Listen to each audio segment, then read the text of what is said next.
بسم الله الرحمن الرحیم. من یوسف ولد از محمد قاسم مطلب سم شوم از مکتب خصوصی بشارت. صلح باید در افغانستان باشه.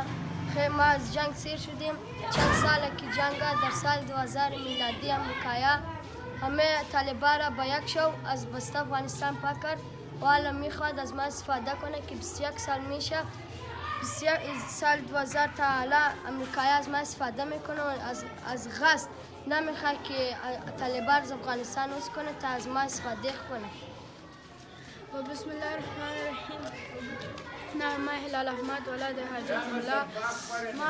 ما باید اتحاد و اتفاق داشته باشیم بین قوم ها. نباید نجات پرستی باید بسیار نکنیم.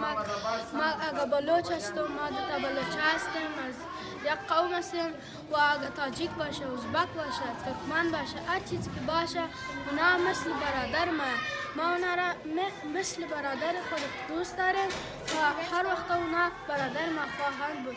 اگه اونها در خطر باشه ما باید بفهمیم خود ما در خطریم و ما باید هیچ وقت نگذاریم که نه افغانستان تیکه و پارچه شود و باید ما کلگی ما اتحاد داشته باشیم و باید نمانیم که امریکایا خارجیه و اجتزا بیایه و رابطه ما را امرای دوستای ما برادرای ما خراب کنه.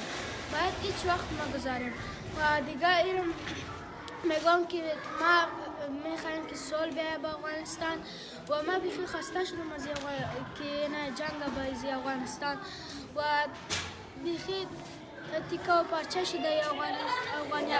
حال که ما چند روزه که میبینم از وقتای پیش تا ولی نه افغانستان بسیار پیشرفت کرده و بسیار مردم هم درس میخوانند. اگه سوال باشه از این کلام بسیار پیشرفت